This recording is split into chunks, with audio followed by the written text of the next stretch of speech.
Crime world প্রতিদিন দুপুর 12টায় শুধুমাত্র আর+ গোল্ডে। এবার একটু জাপানের খবরের দিকে নজর রাখতেই হচ্ছে, কারণ বছরের প্রথম দিন যেভাবে সেখানে ভূমিকম্প এবং তারপর সুনামি, গোটা জাপান কার্যত এই মুহূর্তে বিধ্বস্ত এবং বিদ্যুৎ পরিষেবা সেখানে নেই বললেই চলে। ঘরবাড়ি ভেঙে পড়েছে এবং এখনো পর্যন্ত যে আপডেট পাওয়া যাচ্ছে, গতকাল ভূমিকম্পের পর থেকে এখনো পর্যন্ত সেখানে 155 বার আফটার শক অনুভূত হয়েছে এবং নতুন বছরেও জাপান খুব যে ভালোভাবে নতুন বছরকে তারা ওয়েলকাম করেছে এমনটা নয়। ভূমিকম্প, তারপর অগ্ন্যুৎপাত এবং সব মিলিয়ে জাপান কিন্তু একেবারে বিধ্বস্ত বলা যেতে পারে এবং আমরা প্রত্যেকেই চাইব খুব দ্রুত জাপান ফিরে আসুক তার স্বাভাবিক ছন্দে। জাপানের যে বুলেট ট্রেন পরিষেবা সেটাও কিন্তু ব্যাপকভাবে ক্ষতিগ্রস্ত হয়েছে এই ভূমিকম্প এবং সুনামির কারণে।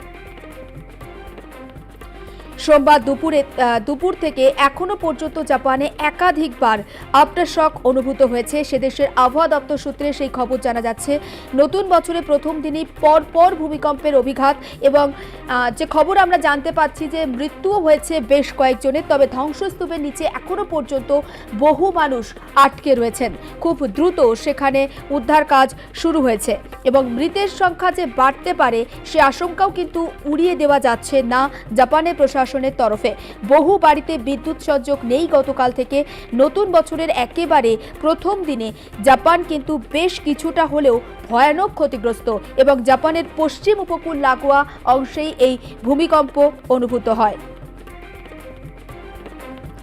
রিক্টার স্কেলে যে ভূমিকম্প অনুভূত হয়েছিল গতকাল, তার তীব্রতা ছিল 7.6 এবং তারপরে যে আফটার শক হয় তার অধিকাংশের তীব্রতা 5-এর উপরে ছিল। সুনামির সতর্কতা ইতিমধ্যেই জারি করা হয়েছে একাধিক জায়গা। ভূমিকম্প ও সুনামিতে ঠিক কতটা ধাক্কা খেয়েছে জাপান, ছবিটা এই মুহূর্তে স্পষ্ট।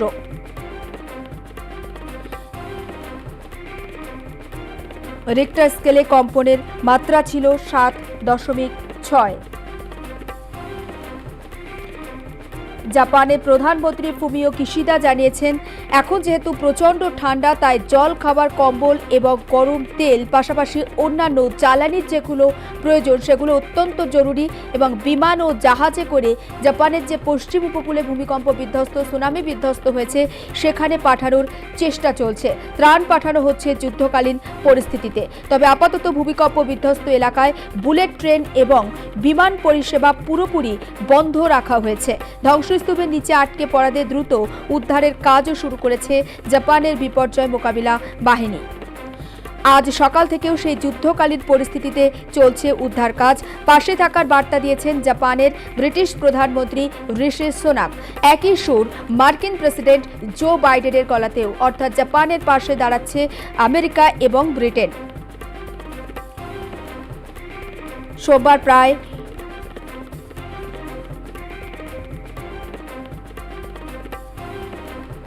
এই মুহূর্তে আমাদের সঙ্গে টেলিফোন লাইনে রয়েছেন স্বাতী নন্দী, পরিবেশবিদ। আপনাকে স্বাগত আর+ নিউজে। জাপানের যে ভূমিকম্প হয়েছে এটা প্রথম নয়, আমরা জানি যে এর আগেও একাধিকবার জাপান ভূমিকম্পের কবলে পড়েছে, কিন্তু বছরের প্রথম দিনে যে ধাক্কাটা জাপান খেলো, আপনার ঠিক কি মনে হয়? মানে এই ধাক্কাটা কাটিয়ে উঠতে ঠিক কতটা সময় লাগবে, পাশাপাশি তারপর এতবার, অসংখ্যবার আফটার শক? হ্যাঁ, অ্যাকচুয়ালি জাপানের যে ভৌগোলিক যে মানচিত্রটা যদি আমরা দেখি তাহলে কিন্তু দেখা যায় যে এখানকার জাপানের যে অবস্থা বারবার এই ভূমিকম্প ফিরে আসে এবং সেই কারণে প্রাকৃতিক যে বিপর্যয় এটা কিন্তু আমরা দেখতে পাচ্ছি যে বিভিন্ন জায়গাতেই বিভিন্নভাবে ফিরে আসছে এবং মানুষকে সব থেকে এটা খুবই দুঃখের, যেটা বছরের প্রথমেই এইভাবে একটা আঘাত ছিল। সব থেকে বড় কথা, প্রাকৃতিক যে ডিজাস্টার ম্যানেজমেন্ট আছে তাদেরকে বলবো যে তারা যেন সবসময় সতর্ক থাকে এবং যেন যে কজনকে যদি উদ্ধার করা যায় সেটা যেন করার একটা চেষ্টা করা হোক। এটা একটা প্রাইমারি ওয়ার্ক এখন।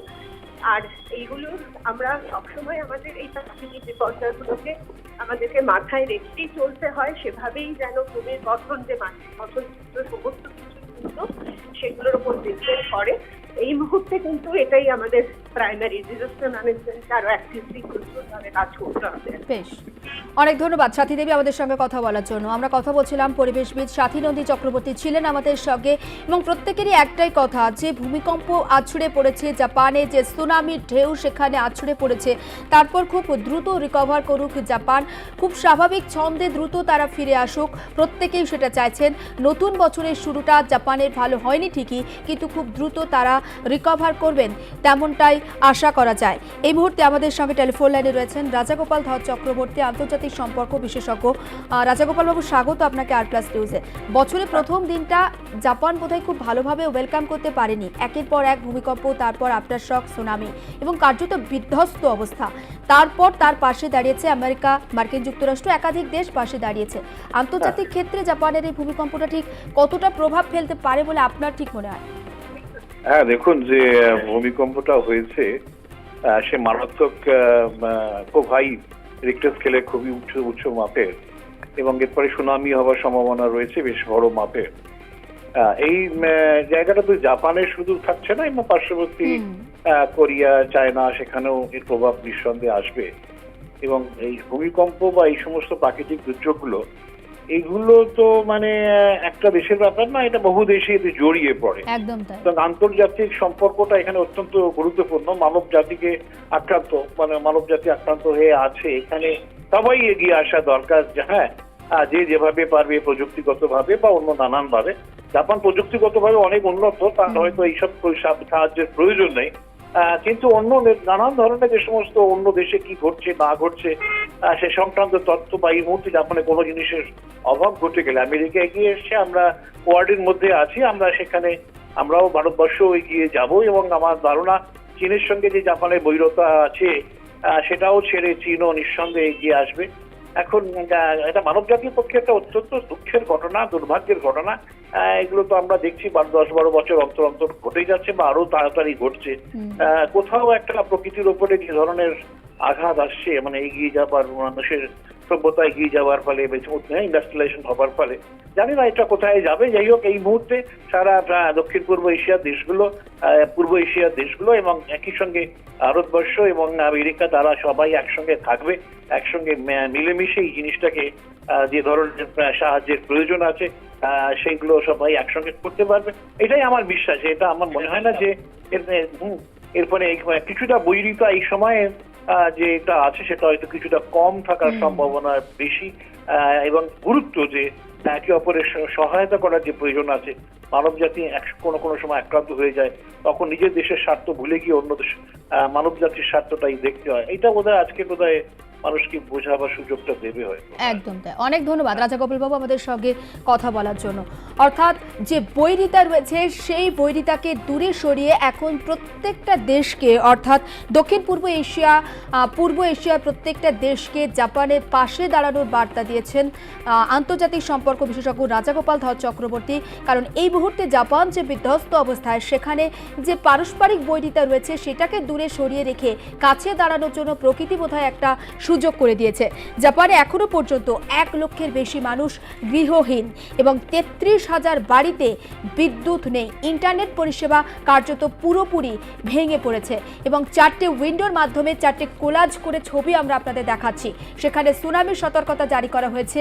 ভূমিকম্পের পরই সেখানে অগ্ন্যুৎপাতের ঘটনা ঘটে এবং তারপর একাধিক বাড়িতে সেখানে কার্যত আগুনের গ্রাসে ধ্বংস হয়ে যায়।